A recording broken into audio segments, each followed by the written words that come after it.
Praise the Lord. ஆண்டவராகிய இயேசு கிறிஸ்துவின் நாமத்தினாலே இந்த நாளிலே கர்த்தருடைய வார்த்தை 22ஆம் சங்கீதம் 3வது வசனத்தை நான் வாசிக்கிறேன். இஸ்ரவேலின் துதிகளுக்குள் வாசமாயிருக்கிற தேவரீர் பரிசுத்தர்.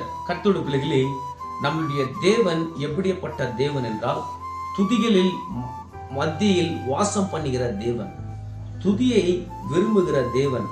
நீ கர்த்தரை துதிக்கும் போது தேவனுடைய மகிமை அந்த இடத்துல இறங்கும்.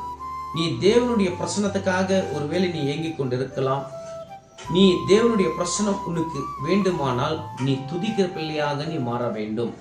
உன் குடும்பத்துல கர்த்தருடைய துதி இருந்தால் தேவன் அந்த இடத்துல வந்து வாசம் பண்ணுவா.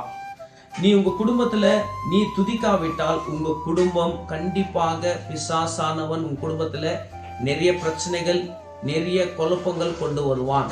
இன்னைக்கு இந்த வார்த்தை மூலியமா நீங்க விசுவாசித்து ஜெபிக்கிற பிள்ளையாக நீங்கள் மாறுவீங்கள் என்று நான் விசுவாசிக்கிறேன். நம்மளுடைய தேவன் துதிகளில் மத்தியில் வாசம் பண்ணுகிற தேவன், துதியை விரும்புகிற தேவன். இன்னைக்கு உங்க குடும்பத்துல குடும்பம் ஜெபம் உங்க குடும்பத்துல இருக்க வேண்டும். உங்க குடும்பத்துல நீங்க ஜெபிக்கிறவங்களா நீங்கள் இருந்தால் உங்க பிள்ளைகள் ஜெபிக்கிறவங்களா மாறுவாங்க. நீங்கள் ஜெபிக்காம விட்டால் நீங்க உங்க பிள்ளைகளும் ஜெபிக்காம விட்டுருவாங்க. நீங்கள் வேதத்தை சுமக்காவிட்டால் உங்க பிள்ளைகள் வேதத்தை சுமக்க மாட்டாங்க. நீங்கள் வேதத்தை மறந்தால் கர்த்தருடைய வார்த்தை சொல்லிக் கொண்டிருக்கிறது, நான் உங்க பிள்ளைகளை நான் மறந்துடுவேன் என்று ஓசியா 4:6 சொல்லிக் கொண்டிருக்கிறது. அப்பொழுது நம்ம எப்படி இருக்க வேண்டுமானால் நம்ம துதிக்கிற பிள்ளைகளாக நம்ம இருக்க வேண்டும்.